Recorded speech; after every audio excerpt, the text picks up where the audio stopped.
Hey y'all, welcome or welcome back to the channel. If you are new here, my name is Nikki. In today's video, we will be doing a monthly budget for the month of March.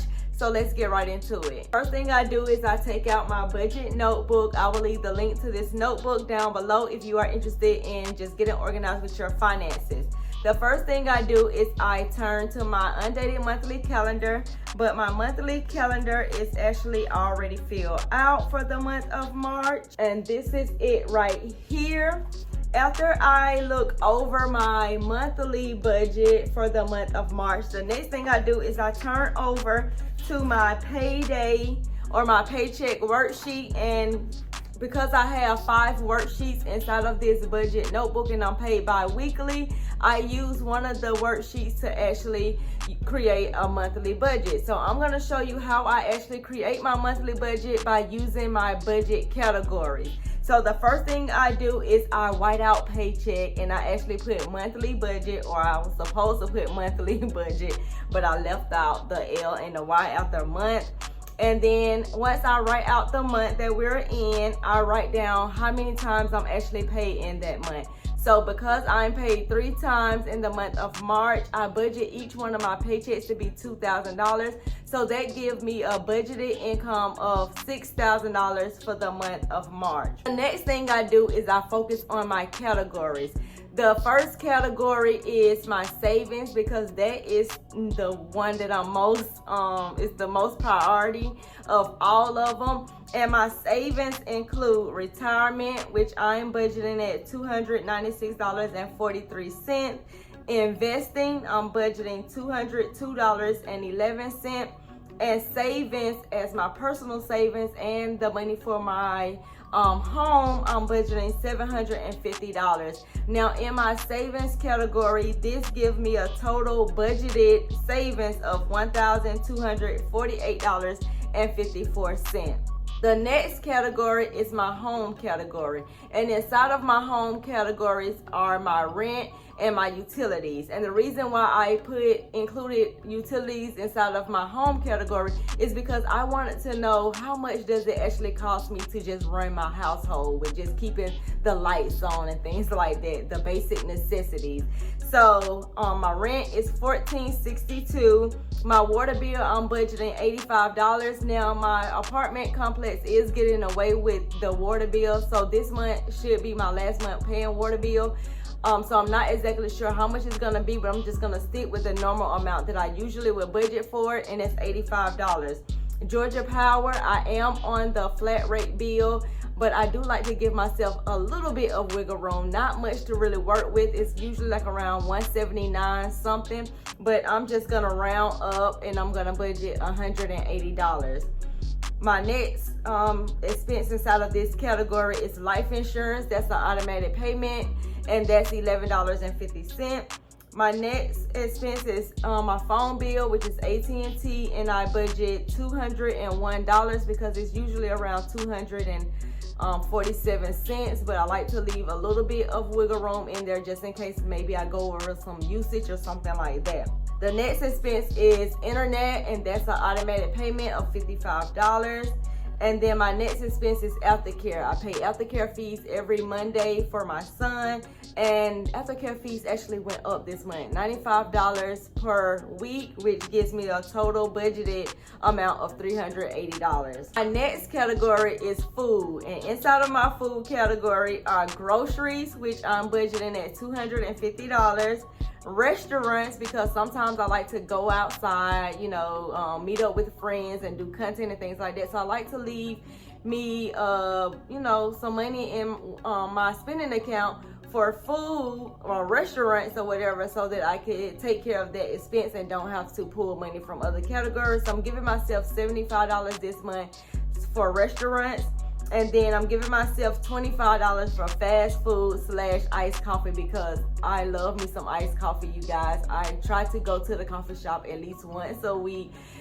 just to sit down, do content. When I'm out at the location that I usually shoot my content, I like to just grab a cup of coffee while I'm there so they won't say anything about me actually shooting content there. My next category is transportation, and within my transportation category is just my gas, because I'm on car insurance with someone else and they take care of that expense for me. I only have to take care of just this month, just my gas, unless my car break down or something like that, then I can pull that money from my emergency fund. But this month I'm only budgeting gas, and I'm budgeting $60 a week for gas because gas has went up. Today I got gas and gas was $3.14 a gallon, and usually when it's over $3 I tend to have to round up because it's usually like over $50 that I'm going over. However, today I only spent $47.79, so I'm excited that I'm already under budget with my gas. So this month I'm budgeting $240 for gas. My next category is debt. Now I have 7 credit cards in total. 2 of them are already paid off. I'm working on paying off another one. I'm doing all of this because I am trying to purchase my first home, and I'm under a credit improvement plan. And my lender wants me to pay off all of my credit cards except for 2, and the last 2 he wants me to pay off to 5%. So that's what I'm actually working on, along with some other things that they want me to do as well. So my Navy Federal credit card, I budget $20 for because those are the minimum payments. Capital One Spark is $31. That's the minimum payment on that one. Capital One Savor, that's $45, and that's the minimum payment on that one. And Discover credit card, which is $27, and that's the minimum payment on that one, which gives me a total budgeted amount of $123 just on debt payment. My next and my last category is subscriptions and membership. Now Amazon, I don't know if y'all noticed this or not, but Amazon is now charging taxes on the membership. So it is $14.99 for Prime, but with the taxes it comes up to $16.32. Apple, I have Google storage, and I have the iPhone storage, and that totals up to $11.98. My FICO, I have that because I am monitoring my credit scores, and I would like to see all 3 of them. However, this expense may get cut this month. Not exactly sure, but we're gonna go ahead and budget $39.95 for that. Canva, which I use for my YouTube thumbnails, blogging content, Pinterest, pins, things like that. I budget $12.95. With my Stand store, where I sell my digital products, where I can add links and I can put a link in my bio and things like that, that's $29. TubeBuddy, budgeting $6. vidIQ, $10. Shopify, $87 because I have about 3 or 4 websites. Some of them I'm not using. I just got the website and not really using it. So I can see if they have like a lower tier plan where I could just still keep the website name and maybe don't add content right now until I'm ready. So I'm gonna see if I can drop this down and get this lowered to about $50 a month.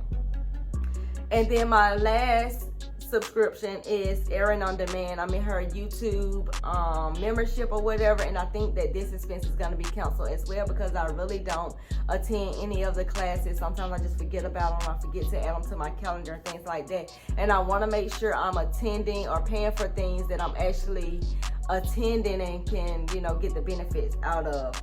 So my total amount that I'm budgeting for my bills and expenses for the month of March is $4,598.70. So if I take my income and I subtract all of my bills and expenses, I'm left with $1,401.30. But like I said before, you guys, some of these expenses are going to be canceled, and hopefully I don't spend the exact amount that I've put on this worksheet, because I try to budget at the highest amount that each one of these bills or expenses have ever been, so that when I actually spend the money, normally I don't usually go over on that expense, and I will have a little bit of saving from that amount. So for instance, just like I was just telling you guys about the gas, even though I budget $60 a week for gas, today's fill up actually cost me $47.79. So I save a little bit of money there. But at the end of the month, I will come back and tell you guys what I actually spent, and maybe even during the week I would just update you guys on what spending during the week and things like that, so we could just check in with our finances. So that's it for this video, you guys. Make sure you hit that subscribe button for more videos like this. I post videos over here twice a week. I will leave the link to this notebook down below if you are interested in getting organized with your finances, and I will see you guys in the next video.